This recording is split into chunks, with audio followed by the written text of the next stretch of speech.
Good afternoon and good morning. Thank you for joining today's community town hall for Moja Global.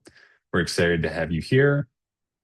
My name is Kyle Sakis. I'm working with the Moja Global community as the communications lead, and we're really excited to share some updates from our team on the FLINT platform and some new demo tools that we have developed. To start things off, we'll go over a few ground rules for today's presentation, as well as an overview of what we'll cover today and some of the speakers that you'll be hearing from. All attendee lines will be muted today. We do ask that you ask your questions using the Q&A function in your Zoom window that should be found in the bottom toolbar there. We will have a dedicated time for questions and answers towards the end of the presentation today, but we do encourage you to share questions throughout the presentation. And a recording of this event will be shared with all registrants. So if you have to miss part of it, or if you want to share it with colleagues or others in your networks, just keep an eye out for an email from Moja Global with the link in the coming days. Do a quick overview of who is Moja Global and what is FLINT, market and reporting needs within greenhouse gas accounting for the land sector and MRV, going over some of the new Moja tools in action that I've been hinting at, how to contribute and collaborate with Moja Global, the Q&A session, and some of our closing remarks.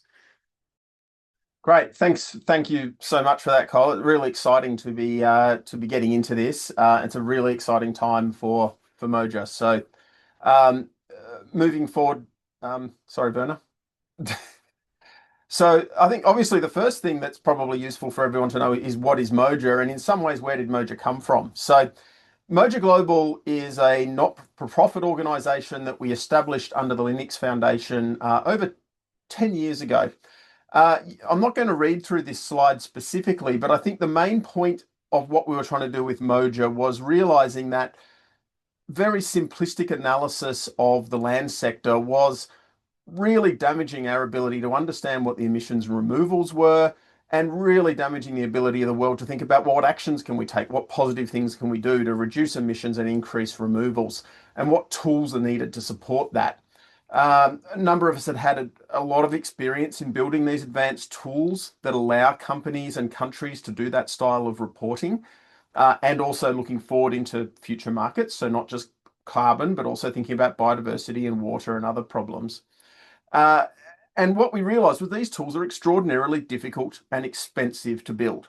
And it would be a complete waste of time and effort and money to go and build 50 of these tools across the world for no particular reason, when we could be spending that money better on actually taking climate action and then collaborating on a core framework. And that is where we really focused in on Moja. We wanted to get to that collaborative piece.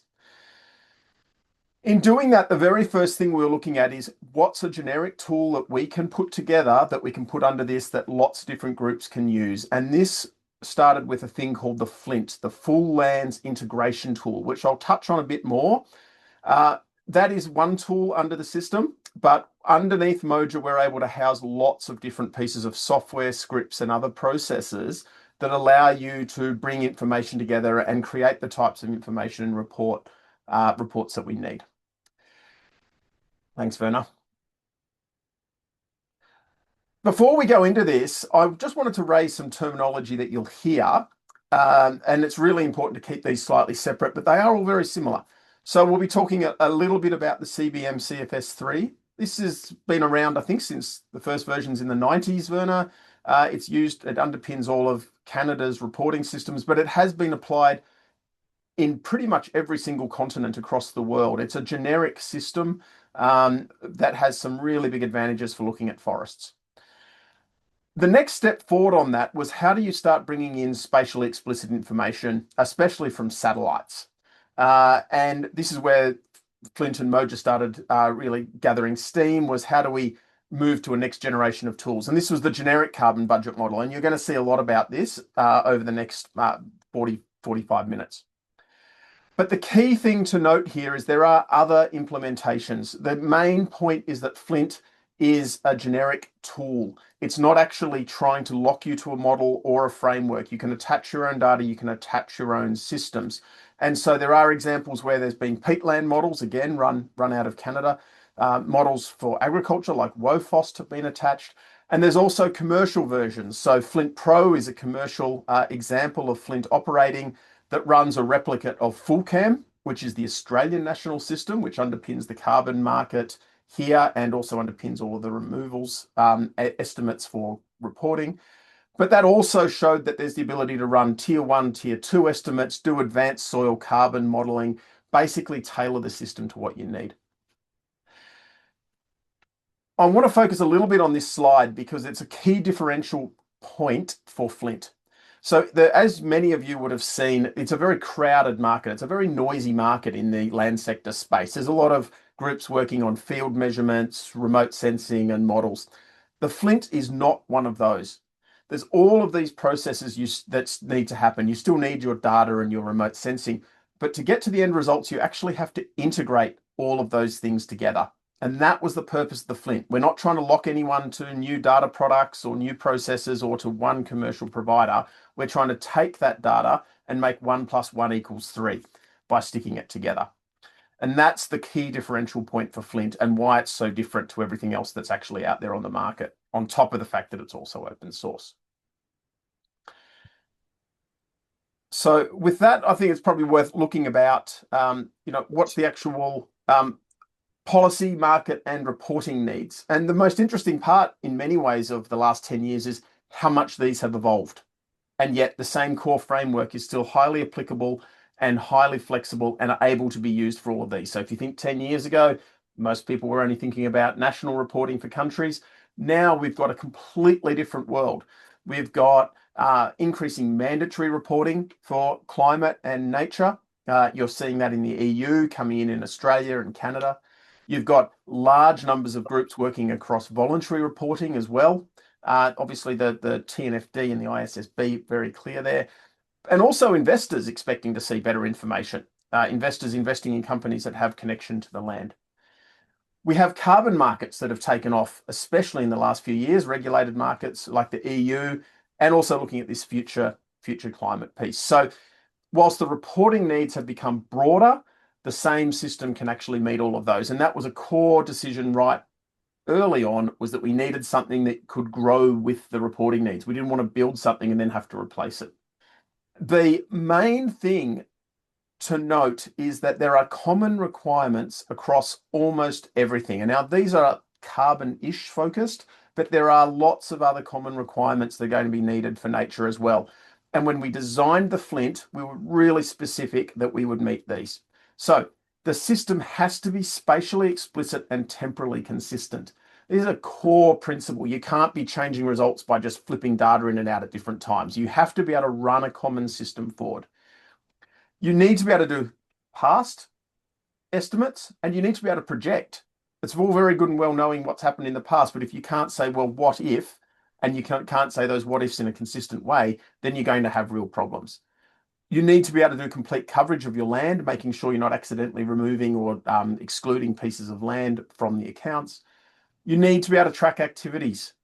It's not just about if something has changed, it's why it changed and how it changed. There's a big difference between a forest being changed because of fire through to whether it was harvested, for example. And so the system is able to cope with all of those processes. It needs to be able to deal with all of your pools and gases, do uncertainties, and obviously the last one, meet all the standard reporting guidelines. And this has been a fundamental underpinning of all of the tools and systems we've designed in Flint over the last 10 years and continue to support. So if we look a little more into the net zero carbon modeling that's now being regulated or guided within the EU, then let's first look at this projection for how the so-called LULUCF removals, so the greenhouse gas removals, or carbon removals, are foreseen to grow in Europe over the next 25 years, and how that's a key part of how EU intends to reach climate neutrality by 2050. The green bar in the bottom is the LULUCF removals, mostly from afforestation and forest management. But this was the model done 5 years ago. In reality, the sink is getting smaller and smaller every year. So the EU took initiative and put out a carbon removal certification framework that includes methodologies for how you should measure, account, report, and model carbon removals from various land sector activities, which is what they call carbon farming or carbon forestry. And there's also an option in the future to link that setup into the European Emissions Trading Scheme, the ETS, most likely after 2040. That means those rules for CRC methodologies are quite core. They are central to anyone who has land or has land-based removals in the EU. So what does this mean? Next slide. Here are the criteria. First, on top, some of the basic high-level criteria for what you should be able to do if you, under the EU carbon removal framework, want to report. And then the bottom, we set out the just soon to be released, but now being consulted on criteria for what your modeling should be doing, how good it should be, what it should cover. And by the way, as the gray box in the top right corner also sets out, these criteria in the EU carbon removal framework aligns very well with the criteria we have or we had for forest land in the Greenhouse Gas Protocol. Now, with the most recent version of the LSRS, so the land sector removal setup, then we don't have guidance on that in the Greenhouse Gas Protocol right now. So it is the EU carbon removal framework that's sort of an obvious benchmark for what you should be doing. You should have spatially explicit data, timely, being able to report data at the same year as they happened, the removals happen. You need to be able to rely on primary data, manage uncertainties, and make sure you account for reversals. FLINT can do all of that. But even furthermore, there are a handful of other criteria, technical criteria for your modeling, and FLINT also meets all of that. And that's the sort of the one of the main reasons why we want to have this town hall, also to show you that this is the most mature and prepared solution out there to meet those criteria. Werner is going to take over now. He's going to talk us through the modeling criteria and lead us by the hand into the deep forest of FLINT and what it can do. Over to you, Werner. Thanks, Asger, and good day, everybody. So there are additional modeling criteria that are identified by the EU regulations, the forthcoming EU regulations. One is on transparency and traceability. So the model from the ground up is designed to track model versions, changes to the model can be documented, are documented. The impacts of changes to parameters or any other assumptions and the model code are clearly documented and can also be documented by the user by doing repeated runs with and without changes and tracking the difference between them. We do this routinely in Canada for the CBM CFS3, and of course you can also do this with the GCBM. Scientific credibility, the GCBM is based on the science of the CBM CFS3 and is built on the FLINT platform. It has a large number of publications. I think we're well over 200 publications now from around the world on the use of predominantly the CBM CFS3, but there's more and more publications about the GCBM as well. Then there are a couple of criteria related to the way the model is calibrated and validated and the minimum accuracy. And so what we can say about those is that, yes, they can be met. They have been met in specific regions. But if you are a new user and you apply the model in a different region or in a different project, you may have to take additional direct measurements as you would with any other model that you want to calibrate and validate. The minimum accuracy, again, that depends on the specific application and the quality of the available data. So this is not a feature that is inherent to the model, but it is something that can be achieved if you have the appropriate data, and we have documented that. And then lastly, the regulations for the modeling criteria identify that you can have both process-based models or data-driven models, and the models that we're using in the FLINT platform are both. Certain processes are simulated, such as the dead organic matter dynamics, for which there are very much fewer data and measurements than there are for, say, above ground biomass dynamics. Those are driven by growth functions, growth and yield models, or can also be driven by growth functions derived from remote sensing, as was recently done for all of Canada. So what is common to all of these requirements is a growing need to develop spatially explicit and temporally consistent models. There's a need to identify all the forest lands that are under management, and you must be able, through these modeling tools, to estimate the impacts of your action, not just methodological changes. In fact, you need to clearly distinguish between those two, and this can be done with these types of model by running a baseline, a counterfactual, and then the simulation with the action. And then you can make assessments of future outcomes, but you can also validate the outcome of past activities. So you need baselines, as I said. You need all forest land under management to be tracked. You need to have the ability to report on various activities. These can be natural disturbances, such as fires and insects, but more importantly, they're the anthropogenic activities, such as planting, harvesting, etc. The models track all relevant gases for the land sectors, so carbon dioxide, carbon monoxide, methane, and N2O. Obviously, emissions are for all gases, removals are for CO2.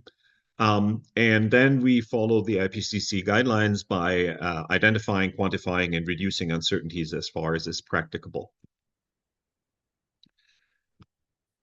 Okay, what we want to do in the next section is just talk to you about some of the things Moja Global has recently done, and the tools we have developed that we are sharing as open source tools with the community.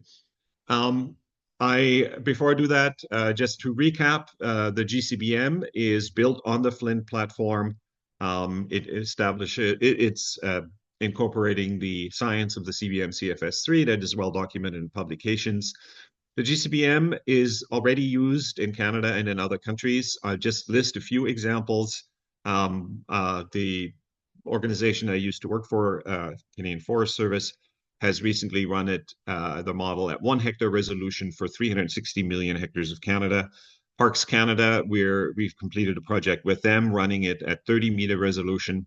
The Quebec Chief Forester's Office is required to do spatially explicit analyses of future harvest scenarios, and they have been doing these with the GCBM to quantify the carbon implications of alternative future management regimes. And they've done a very cool thing. They've recently applied an AI system to learn from multiple GCBM runs, trained the AI system, ran it directly to explore a much larger number of scenarios, which can be done within seconds with the AI system that they trained. And then once they are satisfied with a few key scenarios that they want to look at in more detail, they rerun them in the GCBM to make sure that the accuracy of the AI system is further improved. And there are many applications in academia. There was just a paper on massive afforestation scenario for the northern tree line of Canada, and NGOs have used it in various analyses of mitigation options as well. South Korea is running it at 1 hectare resolution for the entire country, looking at climate-sensitive growth curves. And we've had a pilot project in Chile and Greece and Bulgaria. We're just starting with projects there as well. So as I said, the GCBM is, for those who use the CBM CFS3 in Europe, is a spatially explicit version of the CBM CFS3. So the middle column here shows some of the typical data that you require in the CBM CFS3. These are predominantly in tabular format. And for the GCBM, you need maps. That means you need, for the activity data, for example, harvest cut blocks or fire boundaries in either a grid format at the resolution that you choose, or as vector layers. And then there's a series of other inputs, in particular, what we call the Archive Index Database, the AIDB. And it contains a lot of ecological parameters. It includes growth curves and various other information that can be used by both the CBM or the GCBM. And for those familiar with the work by the Joint Research Center, Giacomo Grassi and his group in Europe, the CBM CFS3 has been run in the mid 2010s, around 2015-16, for all of the European countries, and we did comparisons between the National Greenhouse Gas Inventory reported results and those developed with the CBM CFS3 consistent methodology for all countries, and we learned a lot from that exercise, and hopefully so did the European partners in the process. So why do we go to spatially explicit estimation and reporting? Well, the answer is manifold. First of all, the big, huge new improvement is the availability of vast quantities of remote sensing data and other spatial data products that create the opportunity for improved reporting and verification. Just three examples: the location and severity of wildfire management actions and land use changes can be tracked with remote sensing, and we know therefore much more information about what conditions burned, what was the land type, what was the severity of the wildfire, and all of this can be ingested into these models to quantify and improve the emissions estimates. The other thing that has been successfully done is looking at rates of recovery or the success of afforestation programs and conservation measures. Again, we have a paper published on that where we looked at the outcome of afforestation programs in Ontario 15 years after the program was implemented. And then, of course, for those of us who are science geeks, there are many opportunities to improve the science. As you know, yield curves, for example, tend to be population-based averages. And so informing these with additional information such as topography or slope position allows us to improve the science of growth rates and forest dynamics. The other reason is as Asger already spoke about, the need to have spatial reporting to meet the spatial reporting requirements of the EU. And there is a final point, and I can't go into much detail about this at this point, but there is a new generation model, the CBM4, that the CFS has developed, and we are already working with them to make sure that our tools that I'll be introducing shortly also working with the next generation of tools. So today I want to speak to three tools that we have developed in order to what we call lower the barrier of entry. We find that all these scientific computing models can be technically challenging for people to use, and we want to make it easier and easier to make these tools accessible and usable by people. And so the first tool that I'm going to speak about is a graphical user interface that will facilitate all the steps from data pre-processing to running the model to presentation of results. A report generator to summarize model results in a PDF format in several levels of detail, and an Esri dashboard that was developed in collaboration with Esri to make the simulation model more accessible to people in the Esri community. So let me start with a graphical user interface that helps the user to go through a series of steps that lead from setting up the simulation. On the right here, you see the steps, the left, the setting up the simulation, the compilation of results, the visualization of results, a simplified PDF generator, and there's also help available. So when you click on any of these question marks, a little box pops up to inform you about what this step does or what information is required. So this here on the left hand, and then in the middle here is the basic configuration, setting up by choosing the directories in which the various files are stored, and then you run the simulation. And the first thing that the model does is it prepares all the input data. On the right-hand side, you see a little screen that is grayed out right now because of the display of the actual simulation, but you can see the landscape that you're simulating, and you can then watch the model go through the many steps. that are required to do the input data preparation. When the model run is completed, you you compile the results again by looking where telling the tool where the output files are. You can use these from a recent run that you did or a run that was done a while ago, although you only need to compile once. And then you click on compiling the results, and then you get the interface that allows you to view the results, and you load the data files that you want to look at, the results that you want to look at. You have the option to compare to more simulation runs. And then you get both maps and charts. So this black column here is also creates the ability to select indicators or filter and do various other things that would help you select the data you want to display. And when you then get into the actual display, so here we have a display of the above ground biomass. So this is what a remote sensing image would also be able to generate for you. But of course, remote sensing data can't tell you anything about the below ground biomass or the dead organic matter in a system.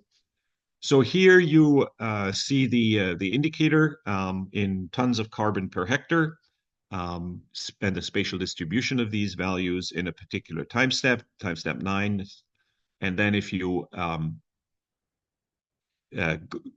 look at this more closely, you see that in time step 9, which is 1997 in this simulation here, 1998, you see that there's a drop in the above ground biomass, and that's the consequence of this event here, which is a wildfire. And if you move on to the 2017, which is when a huge wildfire affected this area, you can see the associated massive drop in carbon stocks as you simulate through this.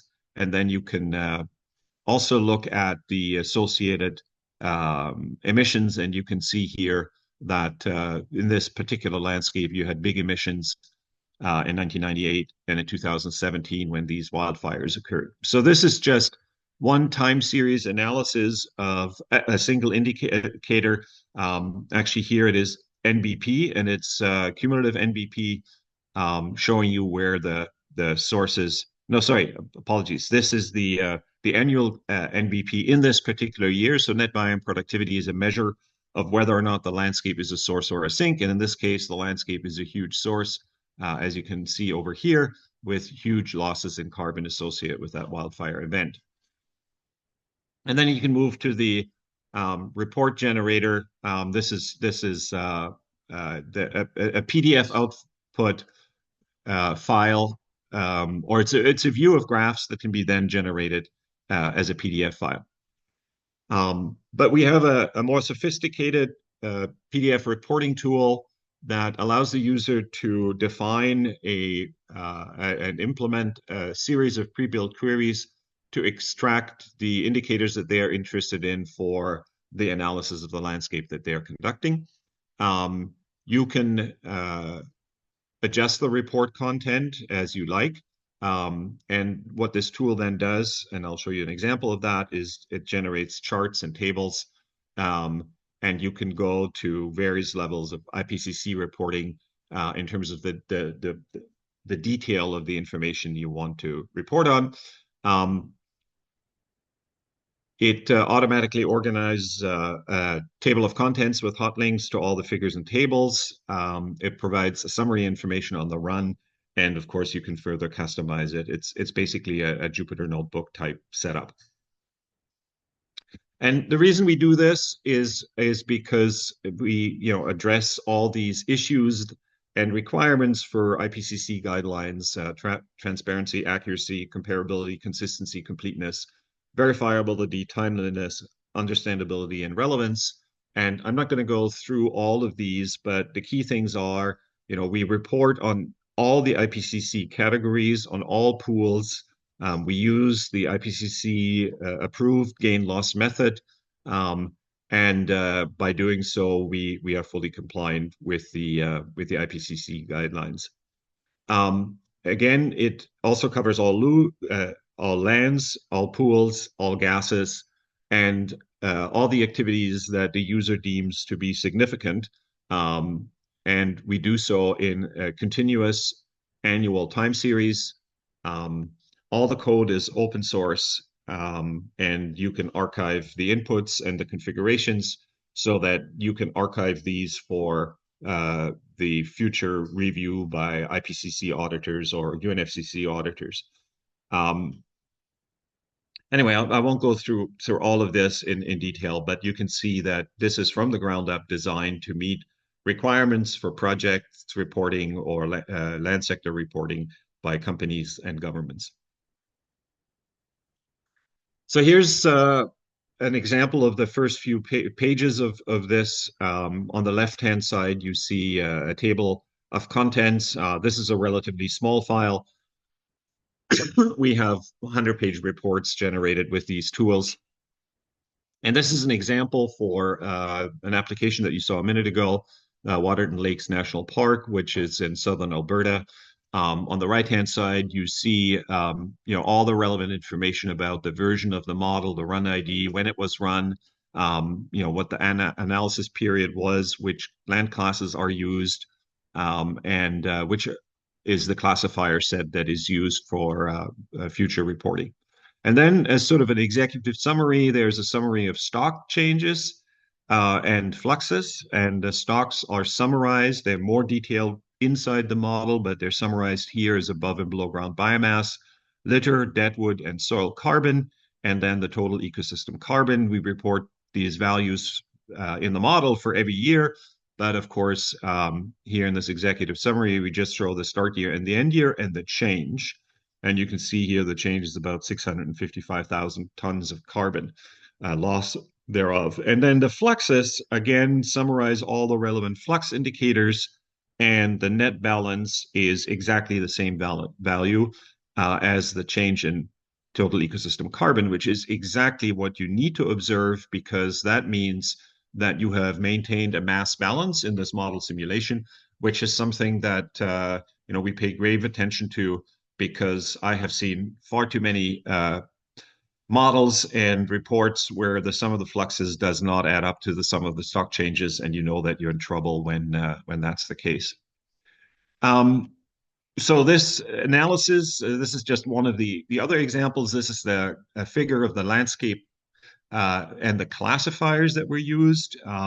So you can see the forest types, the species, and the ecozones, etc. Site index for Waterton Lakes National Park. This is a 34,000 hectare landscape that we have run as one of 31 national parks at 30-meter resolution.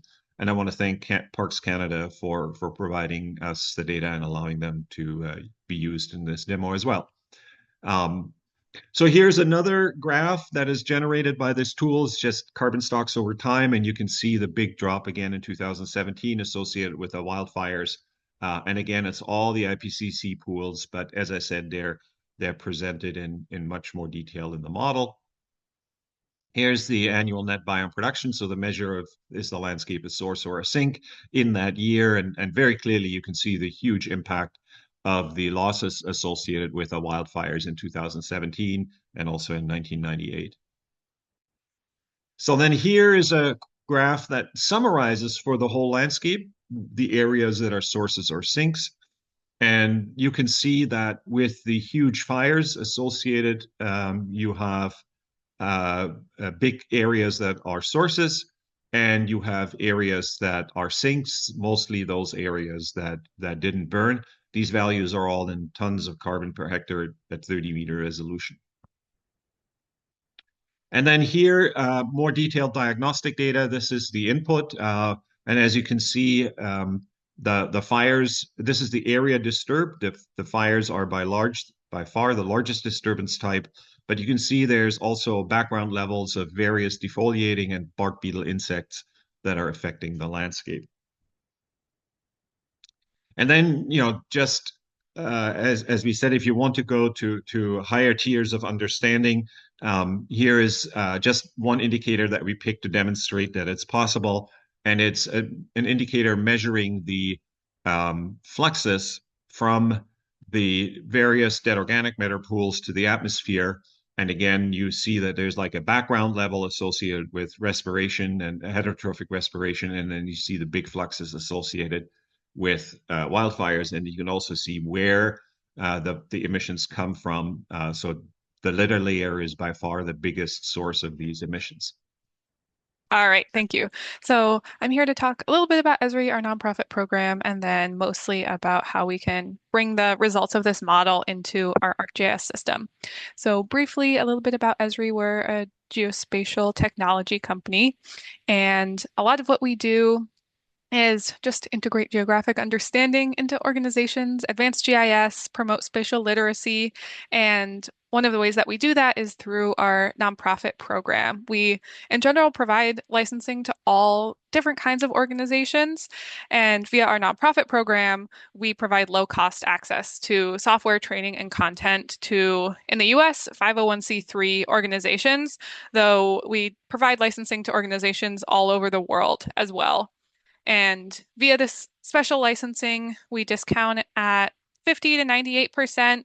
You get discounted training, you get discounted registration to our various conferences, and access to specialty partners as well that can help you with technology and the projects that you're working on within the ArcGIS system. So I'm going to introduce a dashboard that we've put together showing a couple of the variables that Werner introduced just now. And the way that we've gotten to this point is via the outputs from these models. We've put them into our desktop software, ArcGIS Pro, and done some analysis on them and brought them into an online dashboard. So what we're looking at right now is an area in the southeastern US. We're looking at net biome production and also total ecosystem carbon. And using some of the tools available within this ArcGIS system, I can start to look at animations of this net biome productivity over time. And stepping through these different years, I can see how this value is changing over time for these different forest stand areas and start to see patterns in change and see how these values are changing looking into the future from 2024 through 2075. I can also interact with the data in here. So moving this time slider, I can jump all the way forward in time and see what these values are going to look like all the way up through 2075. Moving over to a graph view of similar information, I can examine net biome productivity, cumulative net biome productivity, and total ecosystem carbon in a graph format and see how that is changing over time across this entire area that I'm looking at here.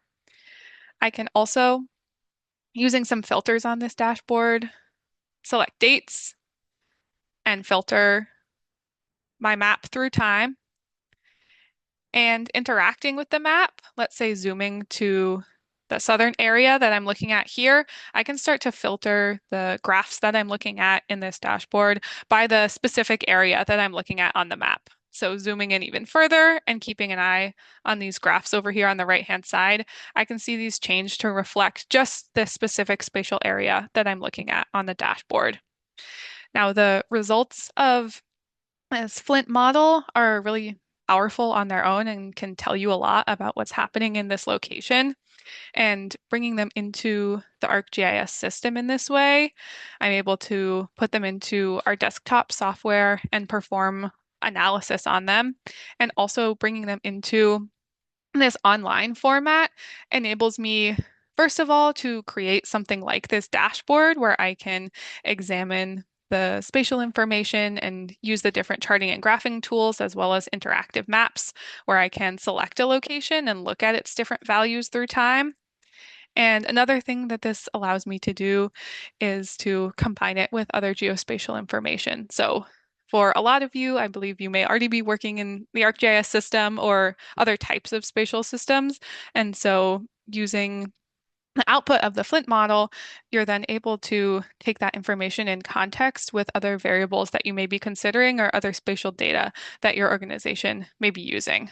So looking at this dashboard, being able to interact with these maps through time is a really powerful way of, number one, just starting to better understand the data yourself, but then also communicating it out to the other people that you may want to share it with. And one final thing I'd like to say is that part of bringing this information in here is going to be available, as part of this whole Flint system. And this is just showing a couple variables right now, and we're really interested in exploring further what we can use this dashboard for and how we can use it to visualize many of the different variables and help you kind of make the most out of this really powerful and interesting model that Berner and Scott and the rest of the team have talked about and put together for us today. First off, the demo tools that we've shared today will be made available in the coming days as beta versions on our website. These will be shared in documentation draft form only. So where we're at is we want to receive your feedback and questions and find ways to improve these tools, make everything more accessible to the community going forward. So please reach out to us at info@moja Global to share your feedback. In addition, we are in a position where the great work that Moja Global has been doing and that we want to continue to do is dependent upon future partnerships. First amongst these is the Friends of Moja Global program, which has been kind of hinted at throughout the program, where companies and other organizations can partner with us through additional funding to receive enhanced support to develop bespoke solutions for their MRV needs. As Asger and others mentioned, we're open to numerous different scales of projects.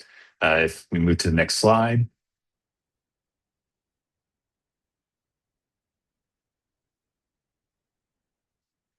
Here are just a few ways that we can collaborate.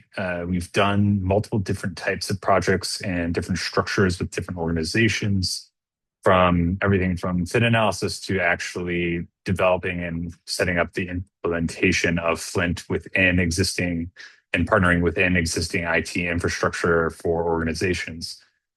So again, this recording will be shared with everyone. So if you want to get more information on any of these, you can reach out to us at info@moja Global. Moving on to the final slide. I just want to thank everyone for attending today, and thank you for sharing the link to the recording with your colleagues and others in your network.